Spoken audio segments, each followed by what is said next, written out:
warahmatullahi wabarakatuh. Waalaikumsalam warahmatullahi wabarakatuh. Waalaikumsalam. Alhamdulillahi rabbil alamin alladzi arsala rasulahu bil huda wa dinil haqq liyuzhirahu 'ala ad-dini kullihi walau karihal kafirun. Asyhadu an la ilaha illallah wahdahu la syarikalah wa asyhadu anna Muhammadan abduhu wa rasuluh. Allahumma salli wa sallim wa barik ala nabiyyina Muhammadin wa ala alihi wa ashabihi ajma'in, amma ba'd. Bapak-bapak, ibu-ibu, saudara sekalian yang saya hormati, pengurus Dewan Masjid, pengurus masjid, para pemerhati masjid yang berbahagia, kita bersyukur kepada Allah Subhanahu wa Ta'ala. Pada siang hari ini kita bisa kembali berjumpa dalam pengajian manajemen masjid yang ketiga. Kita selenggarakan program ini setiap hari Sabtu jam 13.30 sampai jam 15. Mudah-mudahan ini bisa dikembangkan lagi di daerah masing-masing, karena memberi pemahaman, menyamakan persepsi bagaimana masjid harus kita kelola, harus kita makmurkan, itu menjadi sesuatu yang sangat penting. Marilah kita mulai program kita pada siang ini dengan sama-sama membaca basmalah. Bismillahirrahmanirrahim. Nanti saya menyampaikan materi, kemudian kita lanjutkan dengan dialog, dengan tanya jawab. Pada hari ini kita akan membahas tentang pengurus. Saya buka dulu.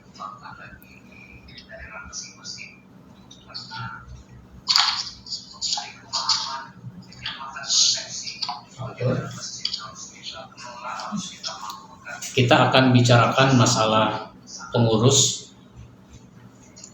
tentang kedudukan pengurus, lalu bagaimana profil pengurus masjid. Ini merupakan sesuatu yang sangat penting untuk mendapat perhatian kita semua.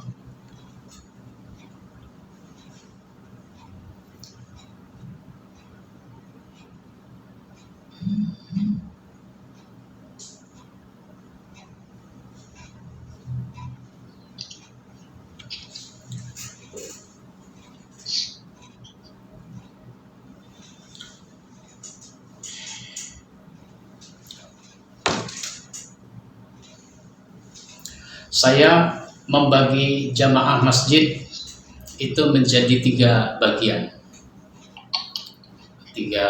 dari jamaah masjid. Yang pertama adalah jamaah inti. Jamaah inti itu pengurus masjid. Jadi kalau kita jadi pengurus masjid, itu berarti kita menjadi jamaah inti dari masjid itu. Kita jadi jamaah inti. Jamaah inti itu pengurus.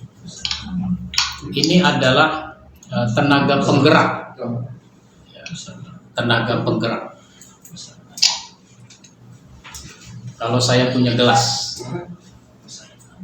ini diisi kopi, diisi susu, diisi gula, diisi air panas. Apa otomatis jadi segelas kopi susu yang enak? Nah, ternyata belum. Kenapa? Karena belum diaduk. Inilah fungsinya pengurus, ngaduk. Ngaduk itu adalah menggerakkan. Jadi pengurus masjid itu fungsinya adalah penggerak sekaligus pelayan. Maka kalau kita jadi pengurus masjid itu mestinya kita mau melayani, bukan mau berkuasa. Berapa banyak orang jadi pengurus masjid itu maunya berkuasa, bukan melayani. Jadi penggerak. Nah, namanya penggerak berarti dia mesti aktif. Ya lah, ini yang repot sekarang justru pengurusnya yang harus digerakkan, bukan tenaga penggerak, justru dia yang harus digerakkan.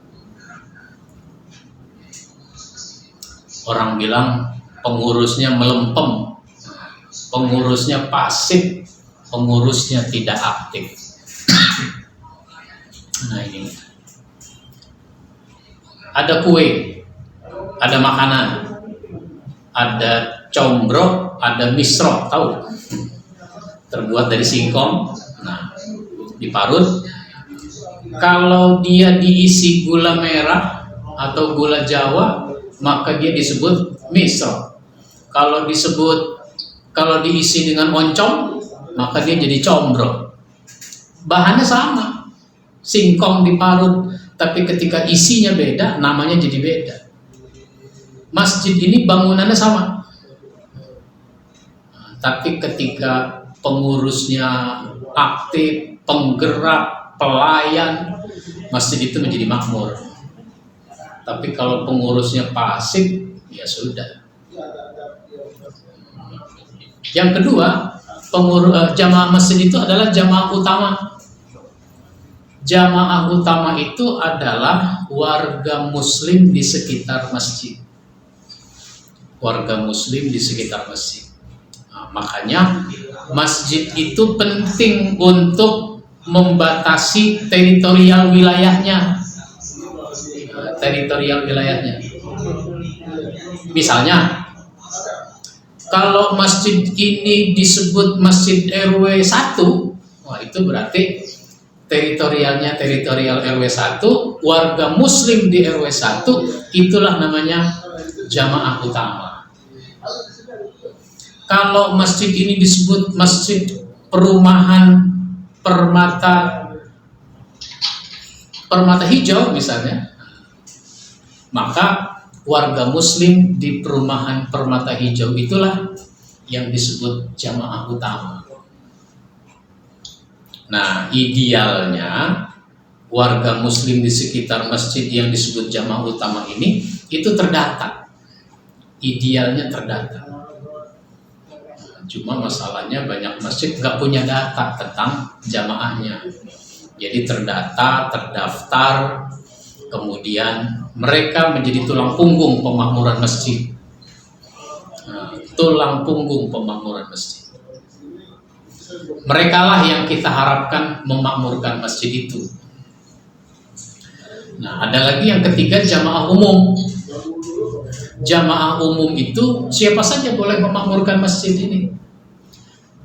Meskipun ini masjid RW 1, orang RW 7, orang RW 5 boleh ikut memakmurkan masjid ini, tapi kita tidak berharap banyak dari mereka. Kalau masjid ini disebut masjid perumahan Permata Hijau, orang dari mana-mana boleh memakmurkan masjid ini, tapi kita tidak bisa berharap dari mereka. Nah, begitu. Yang kita harapkan dari jamaah itu adalah jamaah inti dan jamaah utama. Kalau orang umum namanya orang mampir sambil lalu, sehingga sering ada istilah masjid transit. Nah, masjid itu jamaahnya dari mana-mana, dia tidak punya basis jamaah. Nah, begitu. Jadi fokus perhatian kita adalah pada jamaah inti dan jamaah utama. Nah, kedudukan pengurus itu penting. Kenapa? Satu, kedudukan pengurus dia sebagai tenaga penggerak. Maka dia mesti aktif, dia mesti dinamis. Ini sebagai tenaga penggerak. Sadari itu. Mesin itu ada tenaga penggeraknya. Maka pengurus itu dinamis, aktif. dia punya perhatian yang besar kepada masjid. Lalu pengurus masjid itu harus kreatif. Pengurus masjid harus kreatif. Kenapa kreatif? Karena kehidupan ini berkembang, masyarakat kita berkembang. Ngurus masjid nggak bisa lagi kayak orang tua kita dulu ngurus masjid. Makanya saya suka mengatakan, orang tua kita sudah mengurus masjid dengan baik pada masanya. Nah, pada masanya. Masa ini sekarang sudah berubah, masa sudah berkembang, maka diperlukan kreativitas. Nah, jadi sangat penting itu kreativitas pengurus masjid agar masjid bisa semakin berkembang sesuai dengan situasi dan kondisinya.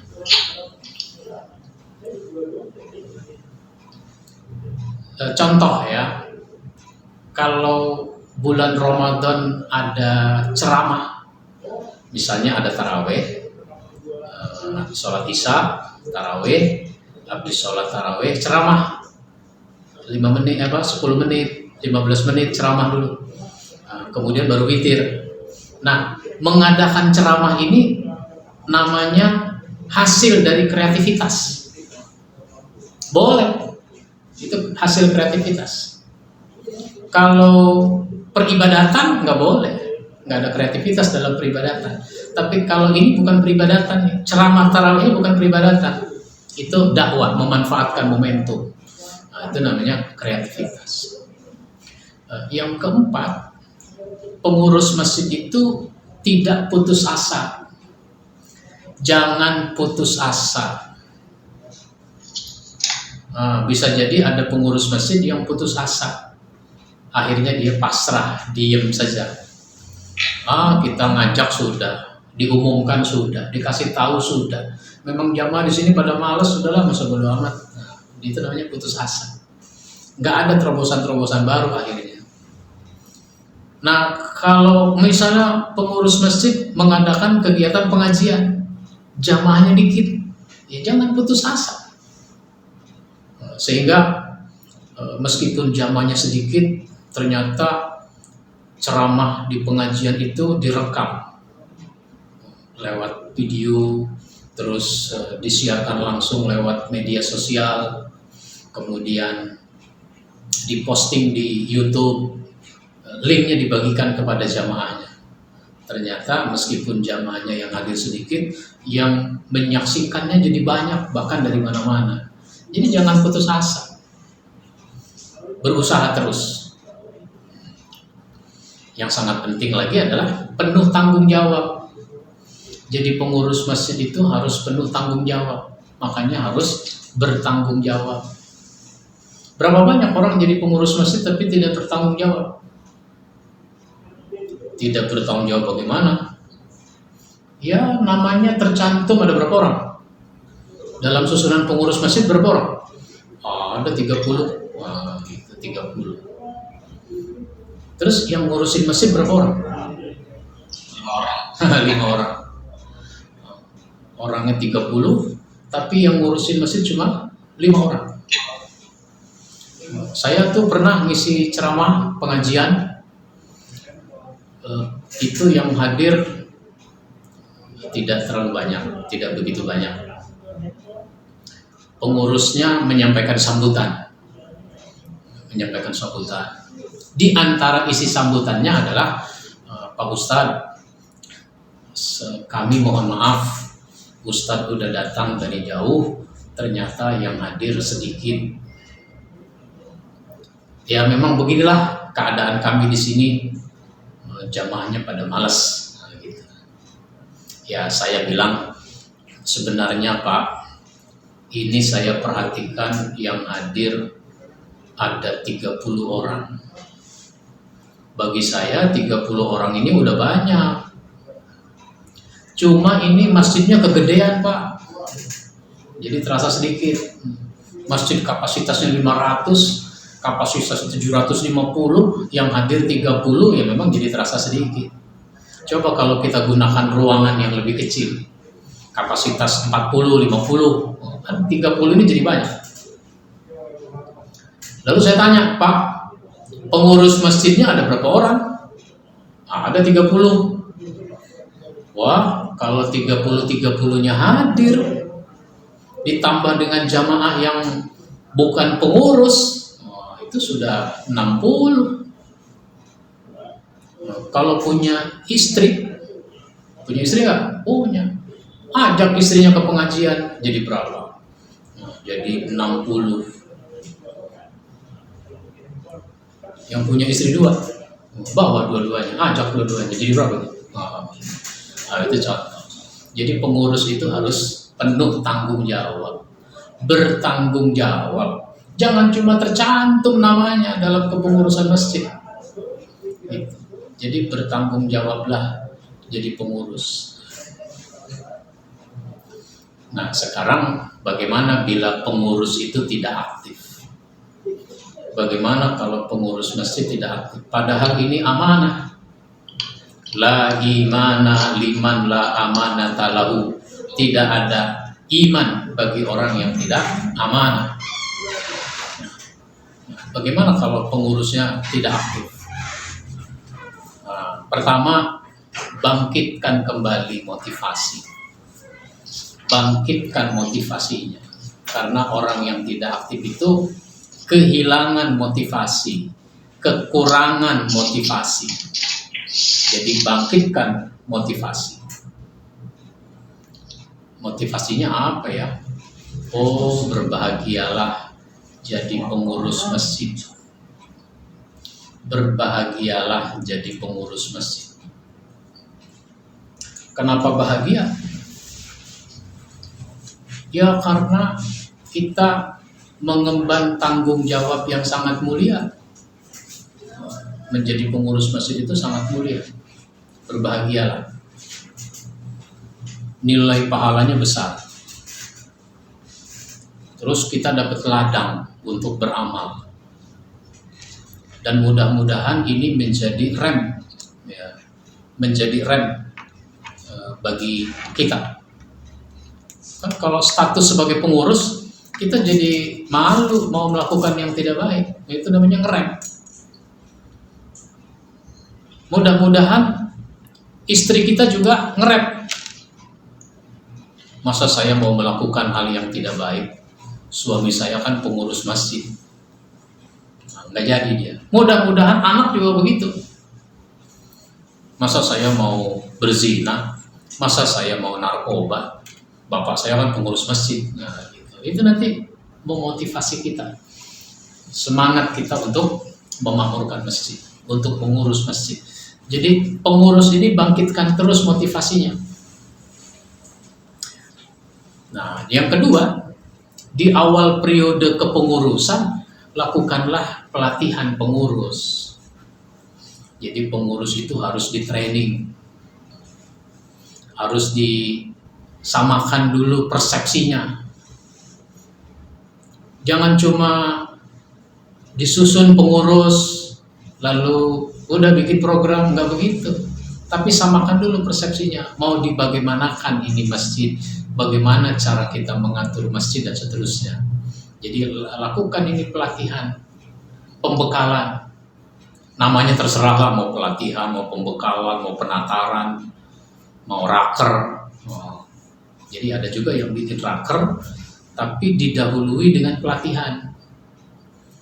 Misalnya rakernya 2 hari, pelatihannya sehari, rapatnya sehari.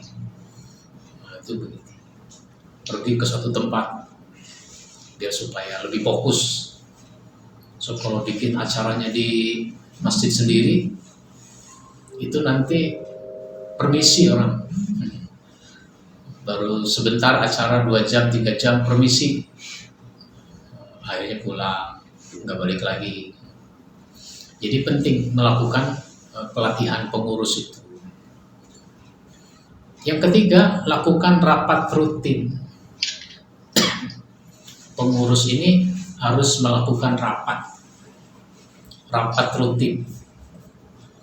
Rapat itu ada yang rapat pleno, ada rapat bidang, ada rapat seksi. Nah itu diatur aja. Ada rapat mingguan, 2 mingguan, bulanan, 2 bulanan, dan seterusnya. Karena rapat itu selain menyamakan persepsi, itu juga memunculkan memunculkan ide-ide baru. Ya, ide-ide baru akan muncul dari rapat. Kemudian jalinan kerjasama bisa lebih baik antar satu dengan yang lain. Ini sangat penting. Cuma sayang banyak pengurus masjid malas juga rapat itu. Kalau di awal periode masih semangat juga rapat. Bulan pertama, bulan kedua tuh masih semangat rapat. Bulan ketiga, keempat semangat, bulan keenam semangat. Tapi udah setahun, nah, mulai. Sampai pernah saya bertanya pada pengurus masjid, Pak, sebentar lagi Ramadan ini Pak. Ngomong-ngomong di masjid sudah ada rapat untuk Ramadan. Apa jawabannya? Ramadan udah biasa Pak Ustadz, apalagi mau dirapatin gitu ya. Jadi kadang-kadang sudah bingung agenda rapatnya apa. Padahal banyak agenda rapat itu. Yang keempat adalah melakukan studi banding ke masjid lain yang lebih maju. Mana masjid di lingkungan kita yang sudah lebih baik? Mungkin sekelurahan, sekecamatan, mungkin sekabupaten, sekota. Mana masjid yang lebih baik? Ya, kalau nggak ada juga baru ke provinsi lain. Nah sekarang untuk studi banding juga kan nggak mesti datang yang jauh-jauh.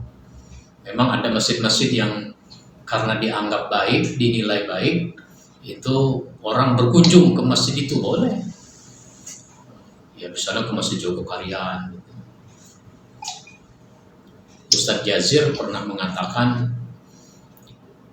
dalam satu acara pelatihan yang saya menjadi narasumber bersama beliau, ketika beliau sedang bicara, saya datang, ya, saya masuk ke ruangan, lalu dia bilang, Alhamdulillah Ustadz Ahmad Yani datang,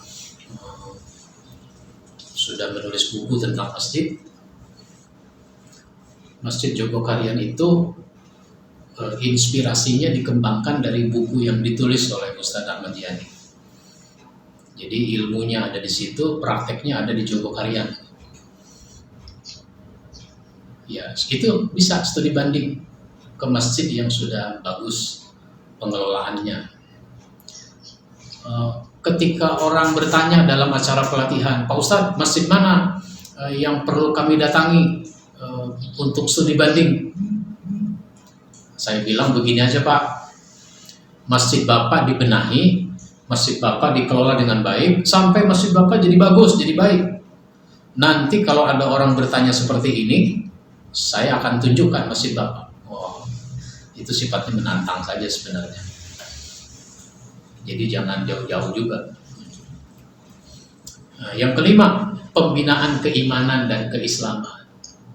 Pengurus masjid ini kan mengemban amanah, mengurus masjid. Nah, maka perlu diperkuat spiritualnya, diperkuat keimanannya, diperkuat pemahamannya. Nah, disinilah perlunya ada pengajian pengurus masjid. Jadi pengajian pengurus masjid itu dilakukan untuk penguatan pengurus masjid. Misalnya ada rapatnya sebulan sekali. Nah, rapat misalnya 1,5 jam atau 2 jam, pengajiannya 1/2 jam, udah bagus itu. Jadi ada pengajian khusus yang berkaitan dengan pengurus masjid. Lalu biar supaya pengurus itu aktif, perlu menjalin komunikasi personal. Komunikasi personal itu misalnya ketua ngobrol-ngobrol dengan anggota pengurusnya, sekretaris ngobrol-ngobrol dengan pengurus yang lain. Nah, itu namanya komunikasi personal. Enggak selalu harus dibicarakan di dalam rapat. Ada kalanya perlu ngobrol-ngobrol secara pribadi, biar supaya orang jadi aktif. Sehingga nanti kita tahu masalahnya apa. Kalau udah ngobrol-ngobrol itu, Pak, ada yang menanyakan kenapa Bapak kurang aktif sekarang dalam kepengurusan masjid? Oh, saya ini lagi banyak masalah Pak. Masalah apa? Begini. Oh, nanti dicarikan jalan keluarnya. Itu hasil dari komunikasi personal. Kalau di rapat dia agak malu-malu ngomongin masalah itu. Kenapa? Karena yang lain juga banyak masalah. Apalagi kadang-kadang ada ngomongnya lebih pedes. Yang punya masalah bukan cuma lu doang, gue juga punya masalah. Gue aktif nih, masa lu gak aktif? Jadi ribut nanti. Jadi ngomong secara baik-baik, menjalin komunikasi personal.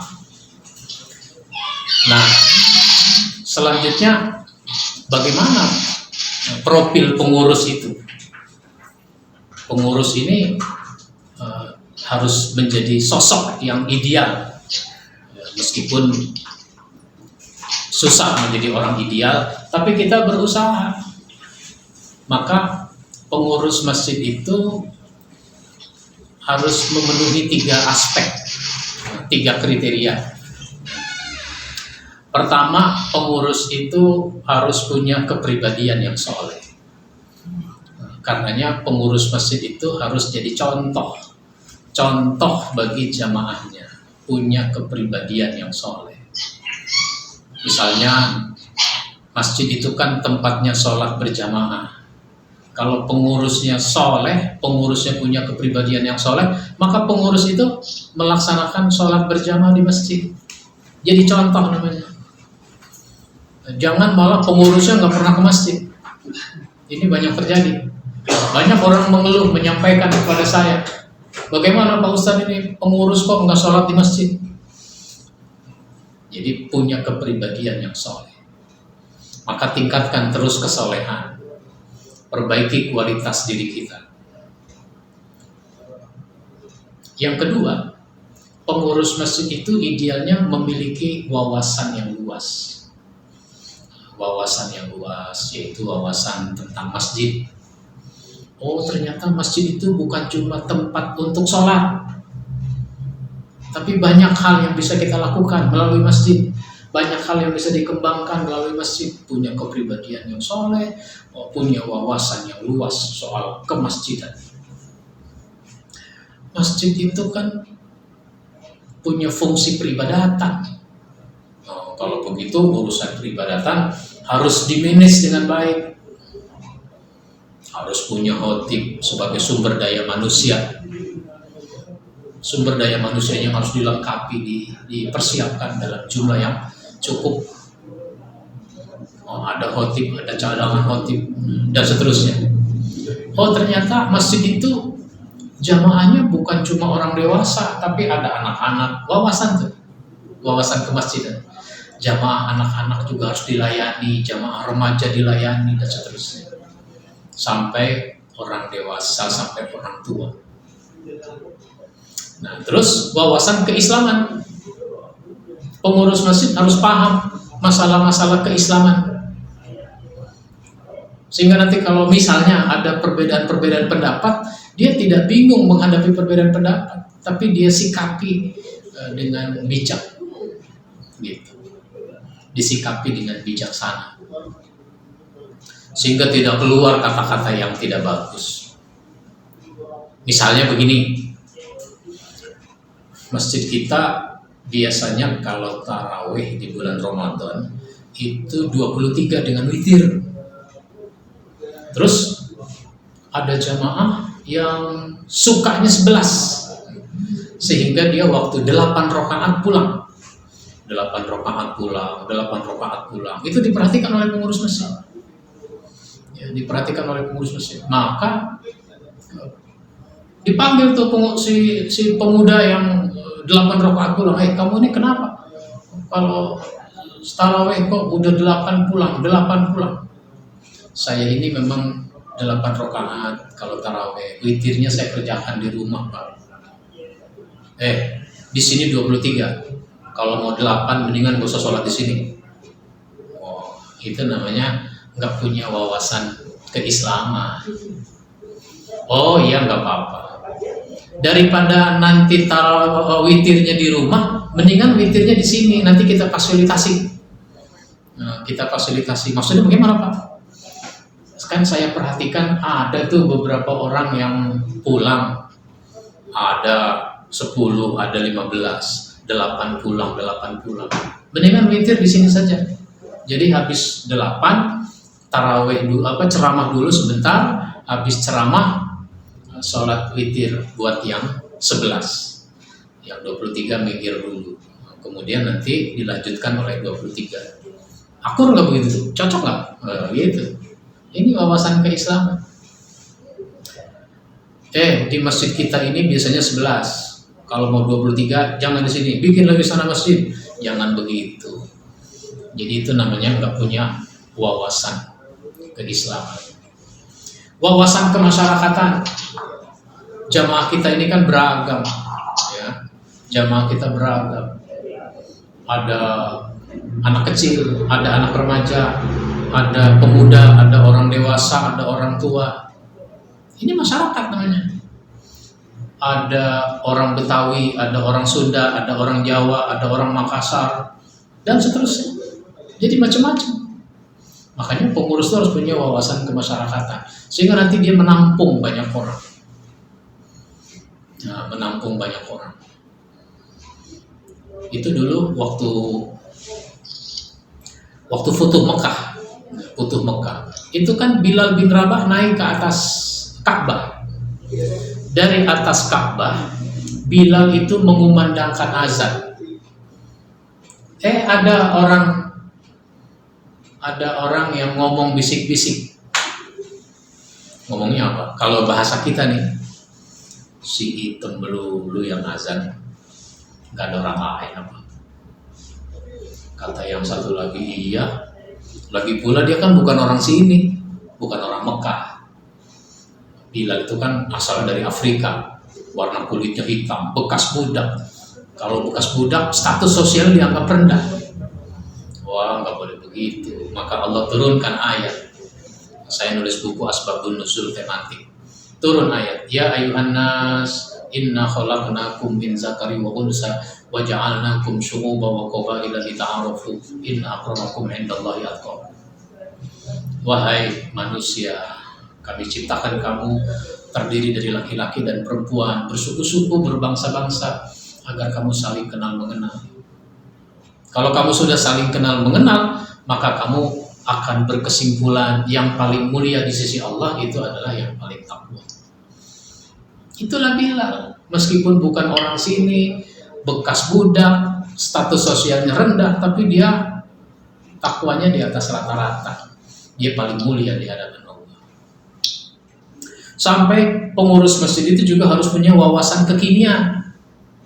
Apa-apa yang berkembang zaman sekarang. Oh, sekarang ini perkembangan luar biasa. Sekarang sudah ada media sosial, maka masjid harus memanfaatkan media sosial untuk dakwah dari masjid. Ya, kalau mau memanfaatkan media sosial, masjid kita harus punya sarananya dong, punya fasilitasnya dong. Apa itu? Oh, kalau begitu masjid kita harus punya channel, kemudian harus pasang wifi. Iya, pasang wifi. Nah, itu namanya antisipasi terhadap perkembangan kekinian. Begitu seterusnya. Bagaimana sih perkembangan anak-anak? Anak-anak zaman kita dengan anak-anak zaman sekarang bisa jadi sangat berbeda. Bagaimana antisipasi terhadap dalam kaitan dengan masjid? Begitu. Lalu yang ketiga, pengurus masjid itu bagusnya memiliki kemampuan manajerial, punya kemampuan melaksanakan tugas dengan baik. Jadi orang itu dikasih tugas, dia bisa laksanakan tugasnya dengan baik. Pak, Bapak ini seksi peribadatan. Baik, maka Bapak susun jadwal khotib. tahun 2022. Sekarang kan 2021 sudah Agustus, hampir habis. Maka September, Oktober, November, Desember ini 4 bulan waktunya menyusun khotib. Gitu. Ya supaya dapat khotib-khotib yang bagus. Susun dari sekarang. Beres dia nyusun, selesai. Nah, itu namanya punya kemampuan. Apalagi dia tidak hanya menyusun jadwal khotib, tapi juga dia siapkan khotib cadangan. Sehingga kalau hari Jumat khotib yang bertugas datang, cadangannya juga ada. Nah, ini penting. Itu contoh-contoh. Itu namanya punya kemampuan melaksanakan tugas. Jangan sampai khotib tidak datang, cadangan tidak ada. Akhirnya pengurus menyampaikan pengumuman. Para jamaah, khotib kita mestinya Ustadz Haji Abdul Karim. Tapi beliau sampai sekarang belum juga hadir, padahal waktu tinggal 2 menit lagi. Dan bisa jadi Ustadz Haji Abdul Karim tidak sampai ke tempat kita. Kami sudah hubungi berkali-kali tidak nyambung. Oleh karenanya apabila ada di antara jamaah yang berkenan menggantikan, kami persilahkan. Wah, nggak bagus begitu. Itu pengurusnya tidak punya kemampuan melaksanakan tugas dengan baik. Mestinya sudah ada cadangannya. Nah, kalau kita baca dalil-dalil yang ada di dalam Al-Quran, di dalam hadis, maka secara pribadi, dan maksudnya secara kepribadian, aspek kepribadian, ada 9 profil pengurus masjid. Pertama, dia punya akidah yang kokoh. Karena yang memakmurkan masjid itu yang beriman. Innama ya'muru masajidallah man amana billah wal yaumil akhir. Sesungguhnya yang memakmurkan masjid Allah itu hanyalah yang beriman. Beriman kepada Allah dan kepada hari akhir. Jadi kalau begitu pengurus masjid itu akidahnya mesti kokoh, mesti mantap. Wa aqamas shalah. Nah, yang kedua, pengurus masjid itu mendirikan sholat. Nah, dia suka melaksanakan sholat. Ya tentu saja pengurus masjid harus sholat. Kenapa? Semua muslim, semua jamaah harus sholat. Tapi dalam konteks masjid, pengurus masjid mestinya kalau sholat berjamaah di masjid. Jangan sholat di rumah, sholat di rumah. Sholat di rumah itu kalau darurat. Darurat itu apa? Darurat itu misalnya sakit. Jadi kalau sakit yang menyebabkan kita nggak bisa pergi ke masjid, ya nggak apa-apa sholat di rumah. Tapi ada juga sakit memang, tapi masih bisa ke masjid, ya ke masjid. Jangan juga bagaimana? Pak, kok Bapak nggak ke masjid? Saya lagi sakit. Nah, sakit. Kelihatannya Bapak sehat-sehat aja. Gue lagi sakit hati tau. Oh, jangan begitu. Maksud sakit hati. Maksud apa? Sama pengurus. Sakit hati sama pengurus. Kalau sudah urusannya masjid itu jangan ngambek.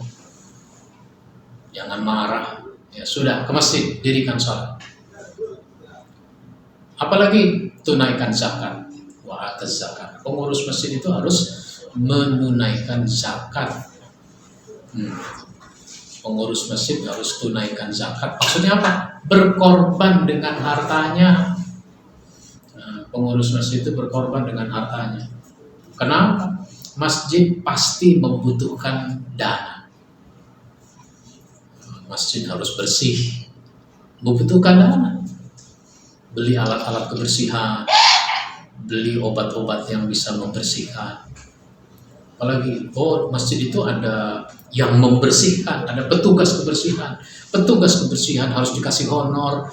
Nah, kalau begitu butuh dana.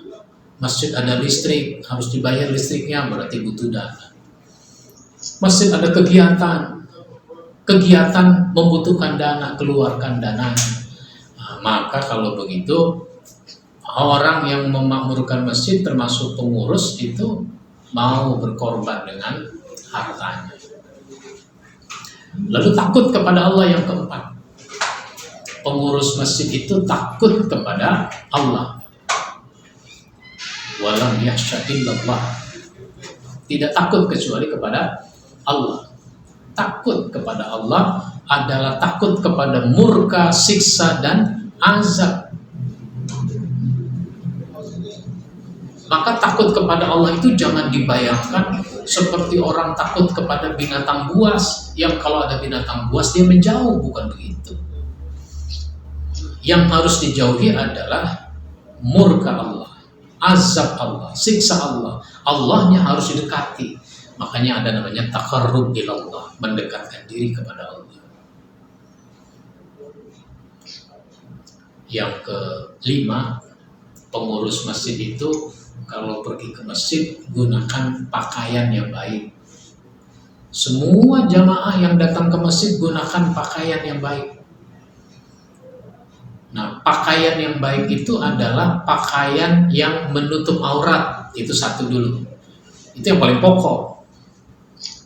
Meskipun pakai jas, kalau ternyata bawahnya celana pendek, ya nggak bisa. Jadi yang menutup aurat. Aurat laki-laki kita udah tahu batas-batasnya mana. Aurat perempuan juga udah jelas. Ini perempuan kadang-kadang kalau pergi ke masjid bawa mukena tapi nggak dipakai. Dia tetap aja tanpa kerudung, tanpa pakaian yang menutup aurat, mukena dilipat atau dibawa dengan tas. Sampai di masjid baru nanti dipakai. Bukan begitu. Jadi gunakan pakaian yang baik yang menutup aurat, yang syar'i. Nah, kemudian pakaian yang memenuhi standar kesopanan, standar forum. Ya, pakaian yang sopan, yang pantas. Jangan sekedar hukum. Oh, yang penting menutup aurat. Ya memang yang penting menutup aurat. Tapi kalau saya mau khutbah, saya mau ceramah, pakai celana panjang, pakai kaos oblong, pantas apa enggak? Maka harus menggunakan pakaian yang baik, yang pantas. Yang keenam, pengurus masjid itu harus menyenangi kebaikan dan persatuan. Senang pada kebaikan. Sehingga pokoknya masjid kita ini harus melakukan segala macam kebaikan. Gitu. Ada orang lapar, kasih makan, itu kebaikan. Orang haus, kasih minum, itu kebaikan. Orang tidak bisa baca Quran, ajari, itu kebaikan. Terus begitu. Pengurus masjid itu menyenangi kebaikan, sehingga nanti program-programnya adalah program-program kebaikan dan persatuan. Pengurus masjid itu harus senang pada persatuan. Karena persatuan dia senang, maka dia berusaha menyatukan orang, bukan konflik, bukan perpecahan. Nauzubillah, ini banyak terjadi di masjid, itu adanya perpecahan. Ya, adanya perpecahan. Misalnya ketidakharmonisan antara penduduk asli dengan pendatang. Penduduk asli dengan pendatang. Oh, dia bukan orang pendatang, jangan. Enggak begitu. Oh, dia kan bukan orang, bukan sukunya sama kita, enggak. Siapa aja boleh. Organisasi boleh, beda-beda. Ada yang aktif di Muhammadiyah, ada yang aktif di Persis, ada yang aktif di NU, ada yang aktif di Al-Irsyad dan sebagainya. Silakan. Pokoknya kalau di masjid kita menyatu semua. Begitu. Menyenangi kebaikan dan persatuan. Apalagi tidak menghalangi kebaikan. Jadi siapa saja yang mau berbuat baik, silahkan di masjid ini. Begitu. Misalnya ada anak muda belajar baca doa, belajar memimpin zikir, bisa dia, alhamdulillah. Nah, itu namanya berbuat baik. Dia tidak dihalangi. Jangan karena saya ini pandai berdoa, bisa berdoa, ada anak muda belajar, saya nggak suka. Emang kenapa? Lalu nanti kalau dia bisa baca doa, mimpin doa, saya nggak dipakai lagi. Ya Allah, masa ngomongnya begitu? Apalagi sampai keluar istilah yang nggak bagus. Ini namanya merusak pasar. Oh, jangan begitu. Jadi siapa saja yang mau berbuat baik di masjid, dia tidak menghalangi. Misalnya ada orang mau sedekah air minum, Pak, saya mau sedekah air minum, saya mau sediakan galon, ya dispenser galon, ada air panas, ada air dingin, nanti airnya saya yang siapkan. Oh silakan, silakan. Begitu, dia siapkan gelasnya. Bagus gelasnya, bukan gelas plastik yang dibuang, gelas biasa aja, nanti dicuci lagi. Jadi tidak menghasilkan sampah. Nah, itu kebaikan, silahkan. Ada orang mau ngasih makanan, silahkan. Ada orang mau mengajarkan ilmunya.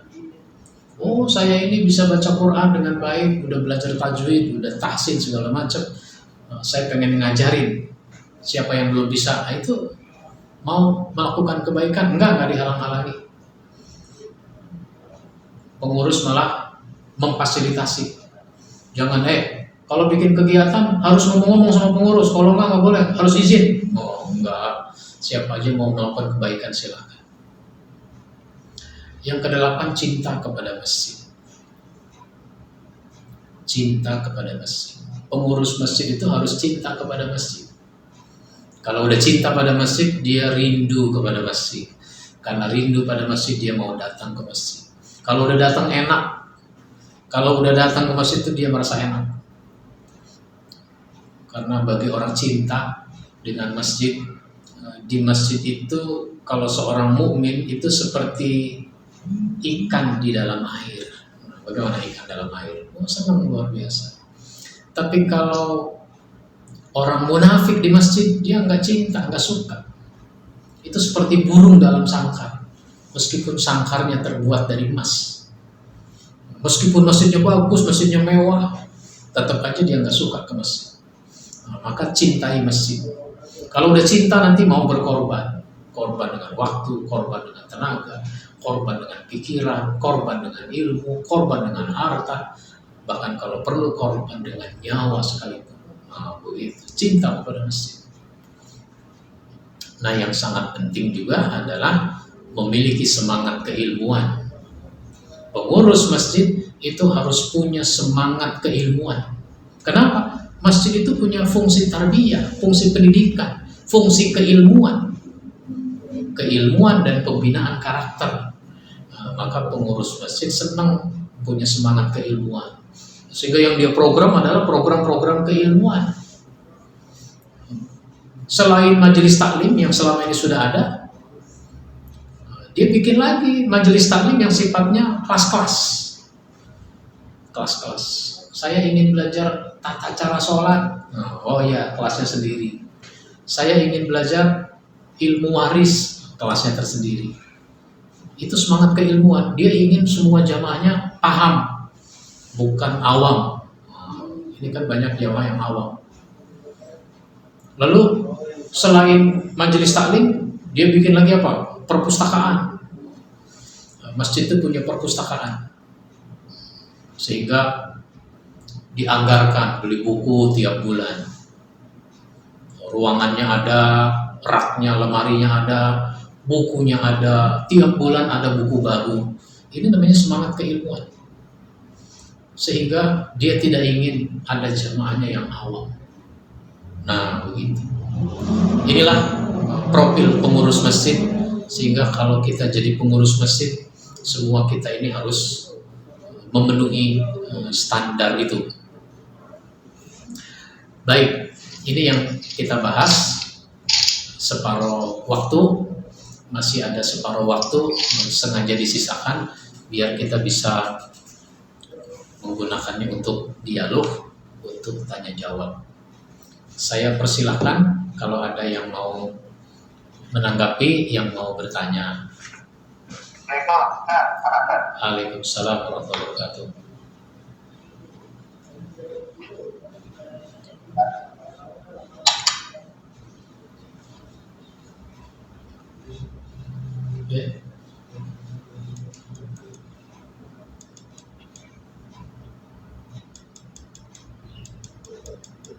Ya, silakan.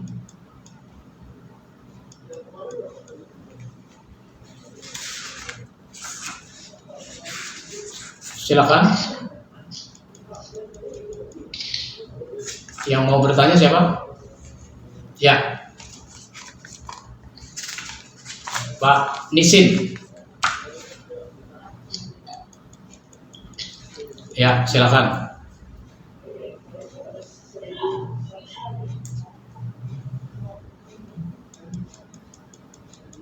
Suaranya? Ya.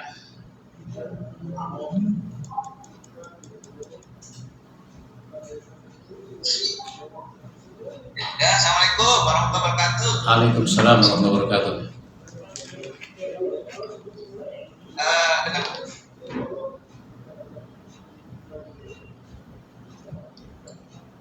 Suaranya nggak jelas.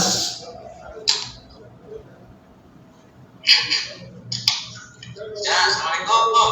Waalaikumsalam. Alhamdulillah. Kondisi sekarang ini kita melihat masyarakat kita masjid itu masih ada yang takut-takut ya.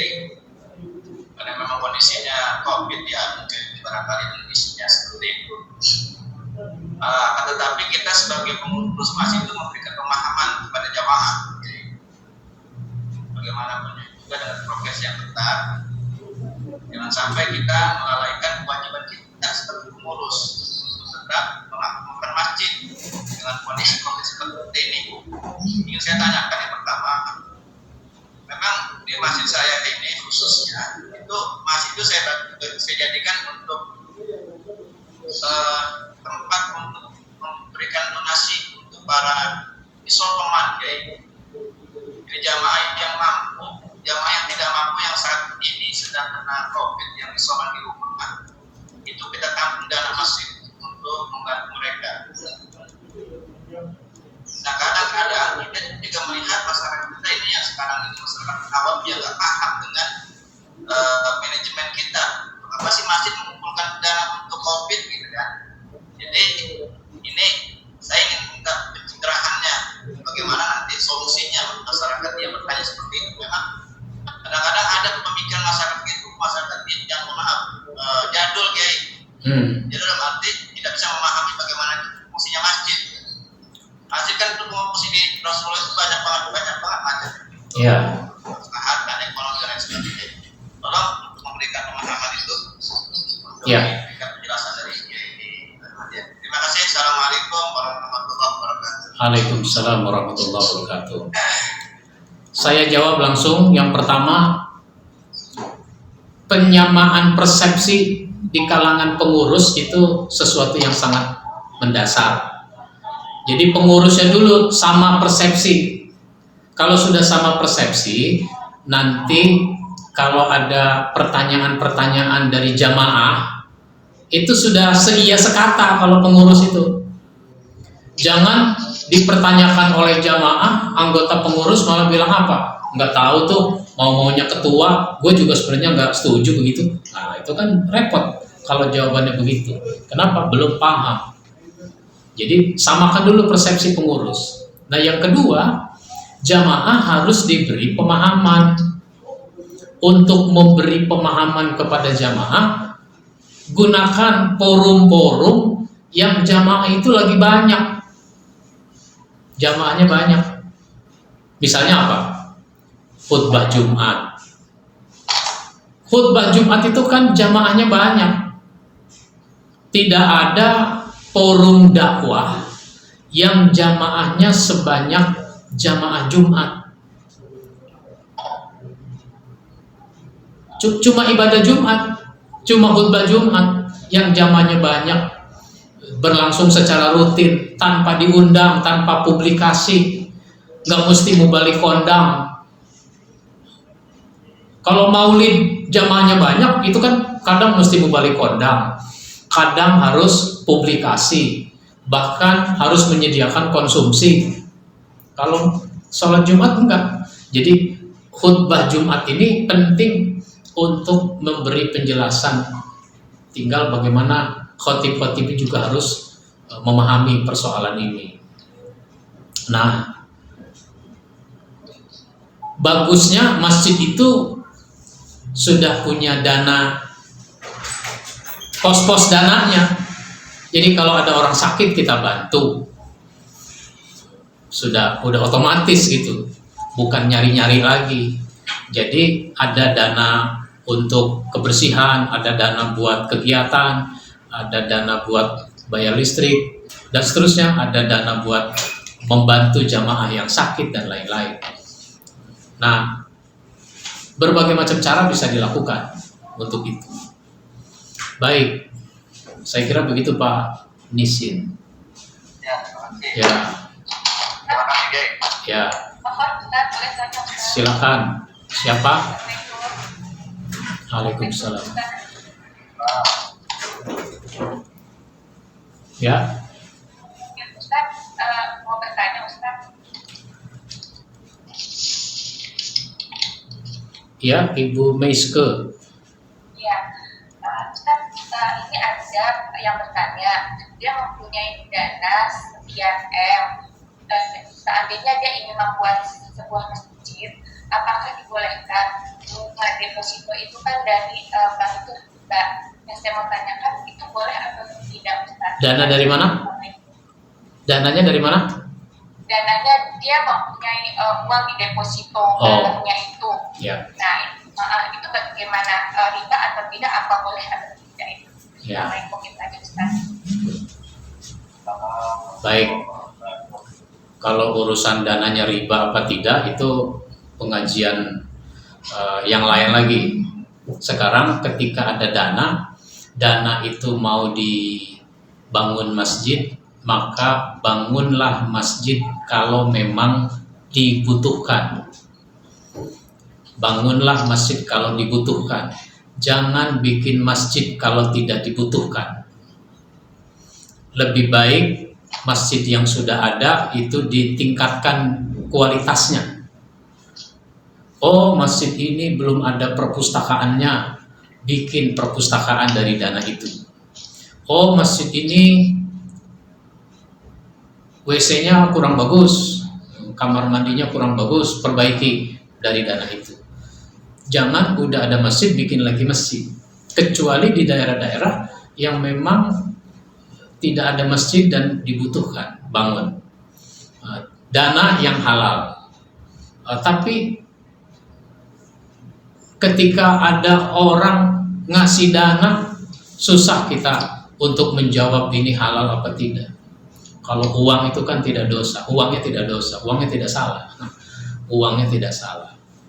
Nah, maka silahkan masjid dibangun kalau memang dibutuhkan. Begitu. Ya, Ustaz, itu saya sampaikan seperti itu. Sudah, saya kira masjid kalau sudah ada tidak perlu lagi, apalagi kalau tidak ada yang sholat Jumat yang hari kita ilmukan ya.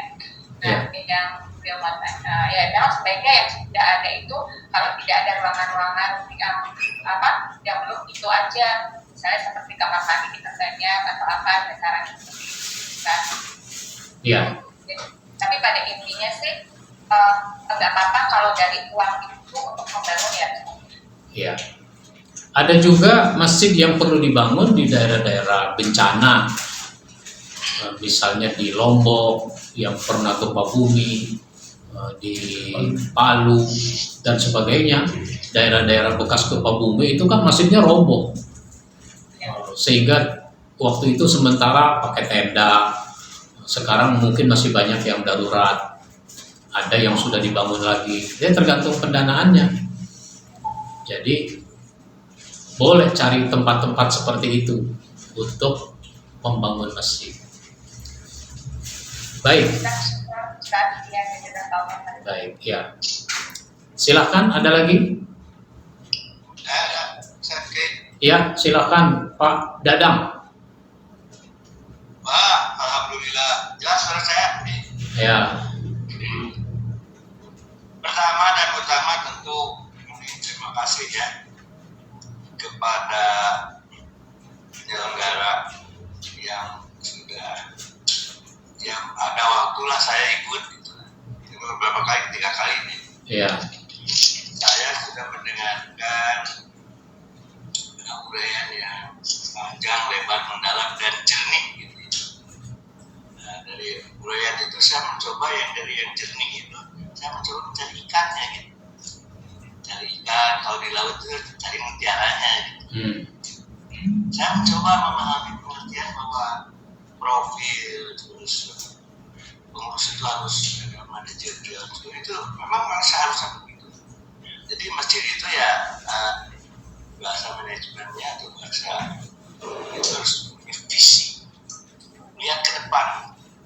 Visi itu ya harus diterjemahkan ya by SWOT analysis untuk pelaksanaannya gitu ya, sehingga perencanaannya itu terukur gitu, perencanaannya terukur tadi untuk lihat pemenangnya berapa, kemudian detailnya itu khotib tahun itu kan 52, cuma tahun 53 yang tahun 2021 itu dirancang si khotib itu kita jelas komunikasinya intensif, tahu nomor teleponnya, kesediaannya ya selama yang kurun waktu setahun itu. Kemudian kalau berhalangan bukan besok cuma mau khutbah baru ngasih tahunya 40 nggak begitu, dari sejak telepon kami sudah ngasih tahu, sehingga kita ya masjid itu bukan berarti tidak ada yang bisa khutbah, harus ada yang bisa khutbah. Jadi kalau dalam keadaan darurat atau ya musim bangun hadir ya bisa segera digantikan, jadi tidak vakum gitu, tidak menawarkan kepada jamaah itu kan ngisi-ngisinin aja gitu ya. Jadi harus siap gitu, prepare dalam keadaan darurat. Kemudian juga tambahan, saya nambahin aja nih karena nambahin aja itu di masjid itu ada fungsi yang dalam sekarang itu ada semacam perbantuan. Saya ada di masjid, saya ketua masjid Al-Iman ya, menyelenggarakan di situ ada bantuan-bantuan UMKM. Lalu bukan dari kita dari Bank Mandiri Syariah. Jadi untuk bantuan para pedagang itu ya roda sebagai roda itu ada kaki lima. Terus kemudian juga untuk anak-anak yang di Mandiri itu dikhususkan tuh ada kecenderungan di beberapa masjid kalau ada anak-anak itu agak sedikit diperhatikan, jangan diikut dan sehingga anak-anak itu agak sedang ya Pak Masjid. Di kita anak-anak itu dikhususkan itu di lantai 2. Jadi mereka diperlakukan sebagaimana jemaah pada umumnya gitu, ditempatkan gitu. Saya kira demikian, ada beberapa yang saya mencoba karena buku dari Bapak sudah kita pelajari bersama-sama gitu, sering saya simakkan dari dulu gimana kemudian di Aliwan juga kita. Saya dan Pak Jody itu di Nurul Iman itu Pak Jody di Masjid apa ya, salah ada salah. Baik Pak. Ya. Jadi saya berterima kasih sekali. Kemudian juga saya nanti barangkali ada kiai para Taliban yang di Afghanistan, para murid yang nanti mungkin dikirim ke khususnya Pak Kiai ya, Pak Dari ya. Iya. Mungkin ada dari PWRI atau dari pertanian juga Pak Dayani sudah menghubungi Bapak untuk bisa nanti lebih intensif lagi, karena kita merasa kita bagaimanapun masih belum sempurna lah, ngurusin belum sempurna. Terus punya ada tadi komparatif tadi gitu ya. Nah, komparatif tadi ya komparatif ilmu gitu ya, bukan ngadu ilmu tapi tadi saya mengisi gitu. Saya mengisi kita keren kita di mana, tata caranya gimana. Kalau ya ceramah itu harus senyum daripada merengut gitu kayak gitu lah, itu kan psikologis. Jadi kita bahas konfigurasi hakiki kesadaran gitu. Kita kan kadang-kadang lihat ceramah sekarang mukanya padam gitu loh.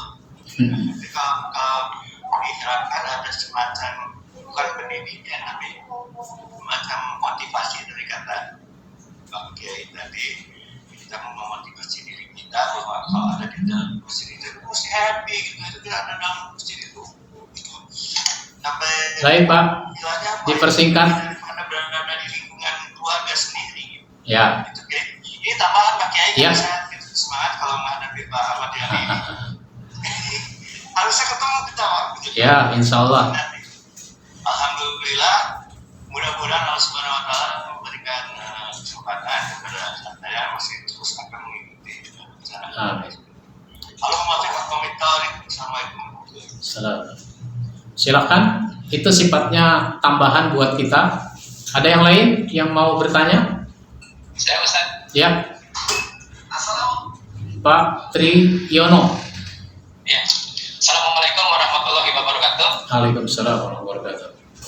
Saya ingin bertanya Ustaz, yaitu yang berkenaan dengan prosesi pemilihan ketua DKM atau pengurus DKM. Ya, Jadi yang sekarang kita alami, misalkan kita sebagai tim suro, yaitu tim untuk mencari para calon ketua atau calon pengurus.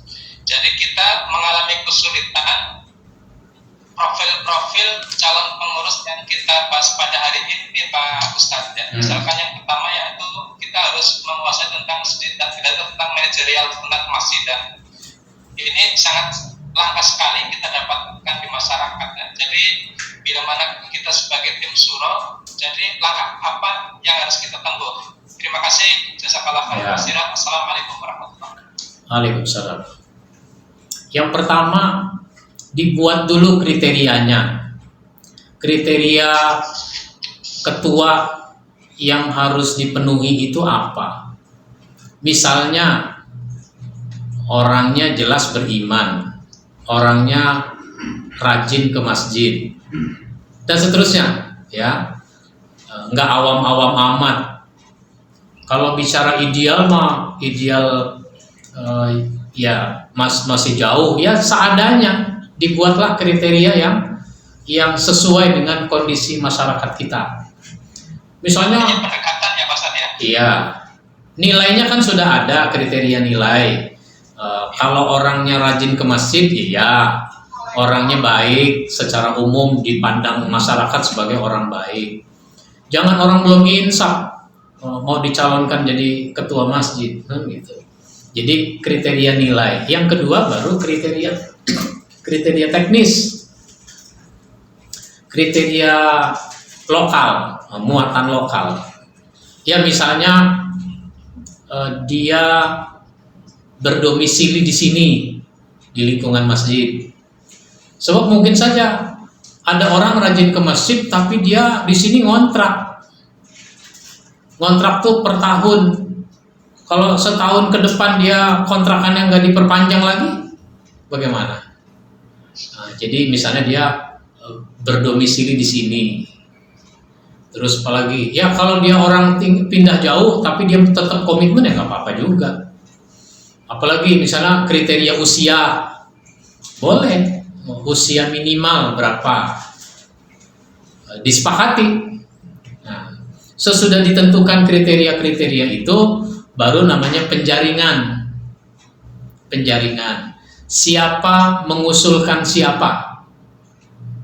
Siapa yang mau diusulkan untuk menjadi calon ketua? Nah, sesudah diusulkan, oh ternyata terhimpun 5 orang nama. 5 orang nama ini di screening, diseleksi memenuhi kriteria apa tidak. Oh si A, iya memang dia rajin ke masjid. Si B, iya. Si C, iya. Wah si D ini enggak nih, orangnya masih preman begitu, sholat juga belum tentu, ke masjid enggak pernah. Justru kita mau calonkan dia biar supaya dia insaf. Lah kalau dia insaf, kalau enggak, nanti premanisme dibawa ke masjid lagi. Nah ternyata dari 5 nama, yang masuk 3, yang gugur 2, biasa begitu kan. Nah 3 itulah nanti yang kita pilih. Siapapun yang terpilih, dia tidak keluar dari kriteria gitu.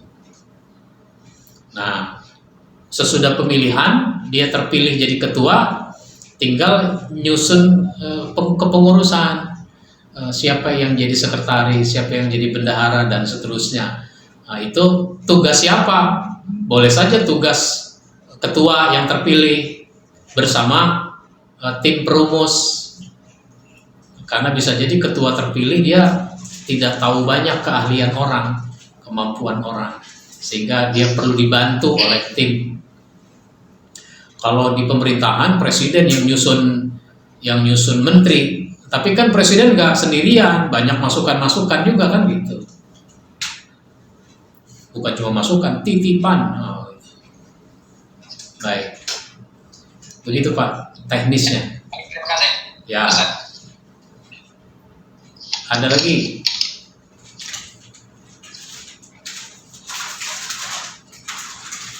Ada lagi yang mau bertanya? Silakan. Waalaikumsalam warahmatullahi wabarakatuh.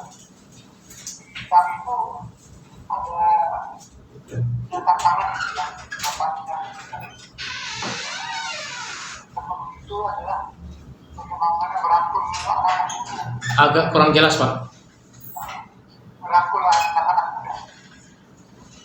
Merangkul anak muda.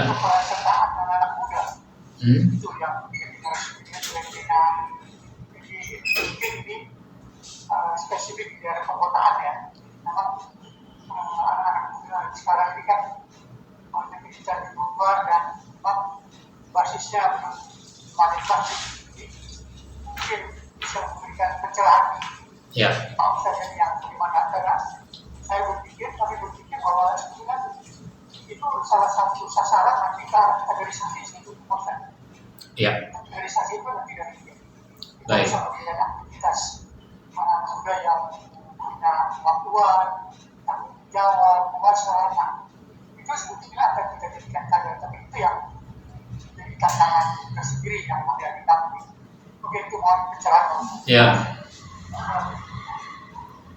Sangat besar, nanti kita akan bicara tersendiri tentang manajemen remaja masjid ya. Ada tema tersendiri, bahkan ada bukunya tersendiri, manajemen remaja masjid. Nah, besar perhatian Allah dan Rasul terhadap pemuda remaja. Maka ada peristiwa namanya peristiwa bersembunyinya sekelompok anak muda ke dalam gua. Diceritakan di dalam Al-Quran, yaitu surat Al-Kahfi. Surat Al-Kahfi itu isyarat buat kita betapa besar perhatian Allah kepada anak-anak muda, sehingga peristiwa itu diabadikan di dalam surat Al-Kahfi. Kemudian Rasulullah Shallallahu Alaihi Wasallam juga di dalam hadisnya menyebutkan tentang pemuda, tentang masa muda. Misalnya, sab'atun yuzilluhumullahu yawma la zilla illa zill. Ada 7 golongan orang yang nanti akan dinaungi Allah, yang pada hari itu tidak ada naungan kecuali cuma dari Allah. Nah, satu di antaranya adalah wasyabun nasya'a fi ibadatillah, pemuda yang tumbuh dalam ibadah kepada Allah. Itu disebut pemuda. Ada hadis iktanim khamsan qabla khamsin, gunakan 5 perkara sebelum datang 5 perkara. Di antaranya adalah wasyababaka qabla haramika, gunakan masa mudamu sebelum datang masa tua. Maka sahabat-sahabat Nabi banyak yang muda, bahkan jauh lebih muda. Nah, itu artinya apa? Pengurus masjid itu harus punya perhatian yang besar kepada pemuda, kepada remaja, kepada anak-anak. Sebab mereka adalah masa depan masjid itu. 10-20 tahun yang akan datang, bagaimana kondisi masjid kita? Itu salah satunya sangat tergantung pada bagaimana pemuda remaja yang sekarang. Tapi kalau ini ada cerita ya Pak, ada cerita. Ada orang enggak ke masjid, sampai dia meninggal, kecuali sholat Jumat itulah, karena sholat Jumat nggak bisa sendirian. Ada yang cerita dia itu nggak pernah ke masjid karena dulu di masa kecil, di masa anak-anak, dia dimarahi di masjid, dia diusir dari masjid, sehingga dia trauma sampai dia dewasa, sampai tua dia nggak ke masjid kecuali sholat Jumat aja. Nah, maka sekarang pengurus masjid harus memberi perhatian yang lebih kepada anak-anak, kepada remaja, agar mereka mencintai masjid, mau ke masjid, tertib di masjid. Semua itu butuh bimbingan. Karenanya nanti dalam kepengurusan masjid perlu ada seksi, ada bidang yang menangani masalah anak-anak dan remaja. Bahkan ada tim pendamping remaja, pendamping anak-anak, ada tim. Sholat anak-anak itu kan cenderung liar. Kalau di masjid itu liar. Karena apa? Nggak ada yang ngatur, nggak ada yang menertibkan. Jadi perlu ada tim yang mendampingi anak-anak. Begitu Pak. Baik, ada lagi?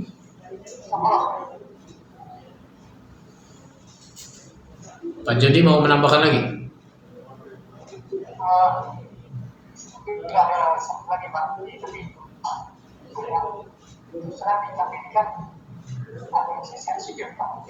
Agak kurang jelas Pak suaranya. Jadi hitungan masjid kami ini ada 3 gereja pusat. Yang indikasi-indikasi yang ada beberapa itu ada istilahnya pemerintahan gitu. Orang-orang yang selama ini kan lingkungan itu. Tapi terus kalau boleh yang terus tapi belum sampai memobilisasi bagaimana melakukan semacam counter attack-nya gitu ya. Jadi masih dalam diskusi gimana kira-kira ini salah satu contohnya adalah di masjid kami ini kan ada nasi Jumat. Nah, tapi sebelum nasi Jumat itu terinspirasinya adalah ada orang yang gereja itu dia berada di sekitar masjid memberikan kupon per makan gitu. Nah, kami terinspirasi akhirnya memang kami buat program nasi Jumat. Nah, tapi ternyata tidak berhenti saja orang-orang kecil yang ada di sekitar kita, tenaga kecil apa orang itu pemain video. Ya. Kami belum siap buat bagaimana menanggulangi itu. Tadi yang khawatir sekarang. Baik. Makanya ini Pak Ustaz. Ya. Pengurus masjid itu kan harus membina jamaahnya. Cara membina jamaah itu kan bukan hanya membina orang-orang yang sudah mau datang ke masjid. Sekarang ini kan pengurus masjid baru membina jamaah yang datang ke masjid. Nah, jamaah yang belum mau datang ini belum dibina. Maka masjid bagusnya menjadi pusat dakwah. Pusat dakwah. Dari masjid dakwah itu dikembangkan. Bukan cuma dakwah adanya di masjid. Nah, itu gitu. Kalau sekarang ini kita memanfaatkan media seperti ini namanya masjid menjadi pusat dakwah. Ini aktivitas saya nih sekarang berada di lingkungan Masjid Al-Insan. Sedangkan Bapak ada di mana-mana, tersebar di mana-mana. Ada di Depok, ada di Bandung, dan seterusnya. Nah, ini namanya dakwah dikembangkan keluar masjid. Nah, maka yang belum banyak dilakukan oleh masjid atau malah memang tidak dilakukan, belum dilakukan, itu adalah bagaimana dakwah kepada orang yang belum datang. Kalau yang sudah datang mah 5%, iya kan? Misalnya pengajian lah contohnya. Pengajian itu yang hadir berapa orang? 50 orang lah katakan. 50 orang. Kapasitas masjid itu berapa orang? Kapasitas masjid 500 orang. Kapasitas masjid 750 orang, bahkan 1000 orang. Tapi yang datang 50. Kalau 500 saja, yang datang 50 itu kan 10%. Yang 90% itu kan belum digarap. Nah, jadi bagaimana pengurus masjid itu berpikir di dalam rapat dibicarakan bagaimana menggarap yang 90% itu yang belum pada datang. Maka pengurus masjid menjalin kerjasama dengan pengurus musola, menjalin kerjasama dengan RW, RT, sehingga itu jadi mitra. Majelis taklim di sekitarnya jadi mitra, tokoh-tokoh jadi mitra. Cuma kan ini masih jalan sendiri-sendiri nih. Musola jalan sendiri, bahkan musola kadang-kadang nyaingi masjid. RT RW bermitranya kalau pembagian zakat fitrah, kalau pembagian daging kurban, baru bermitra. Sehari-hari nggak ada mitra dengan RT RW itu. Nah, mestinya melalui RT RW masjid coba jamaahnya yang warganya yang belum bisa baca Quran itu siapa? Nah, ada warganya yang kesulitan itu siapa? Nah, sehingga nanti berkoordinasi bagaimana mengatasi kesulitan jamaahnya, menguatkan mental iman. Sehingga nanti kalau ada orang pihak-pihak lain ya mau ngasih sesuatu ya diterima aja. Kalau iman mah nggak terpengaruh. Kenapa? Udah kuat.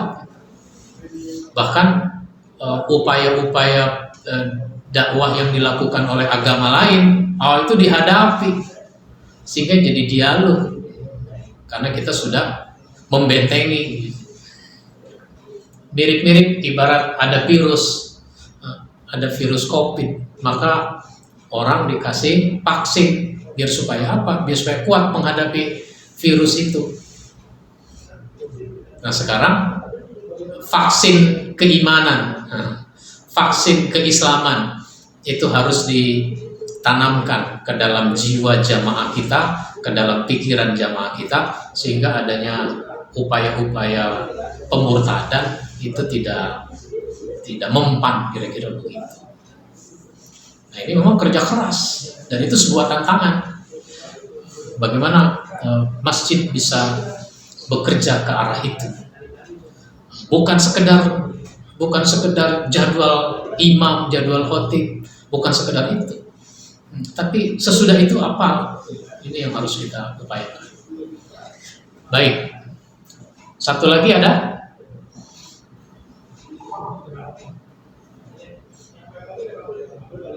Kalau tidak ada, kita simpulkan bahwa kedudukan pengurus masjid sangat penting.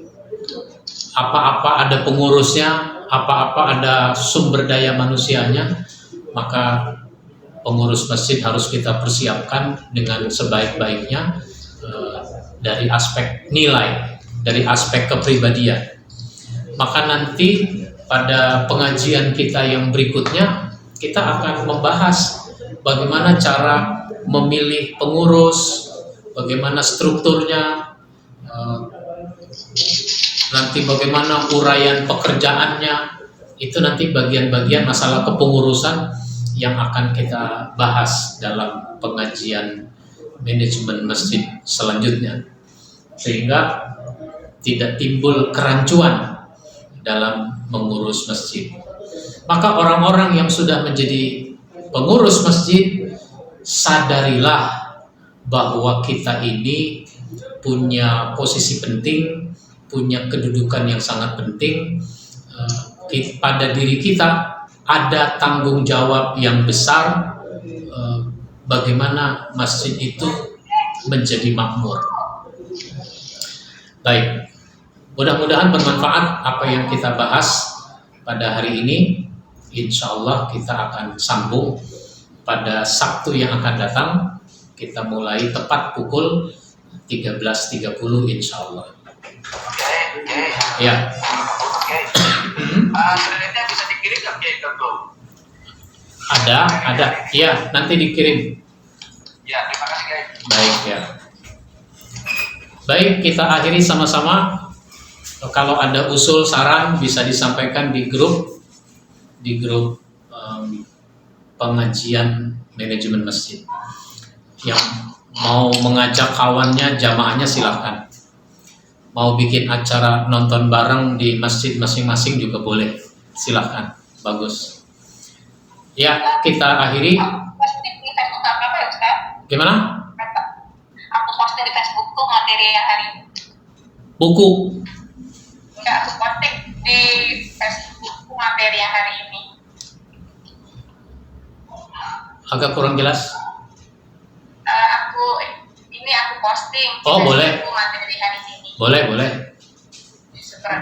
Ya, nanti saya share. Kalau belum di-share oleh Pak Marwan, saya share PowerPoint-nya. Silakan dibagikan. Kita cukupkan dengan sama-sama membaca hamdalah.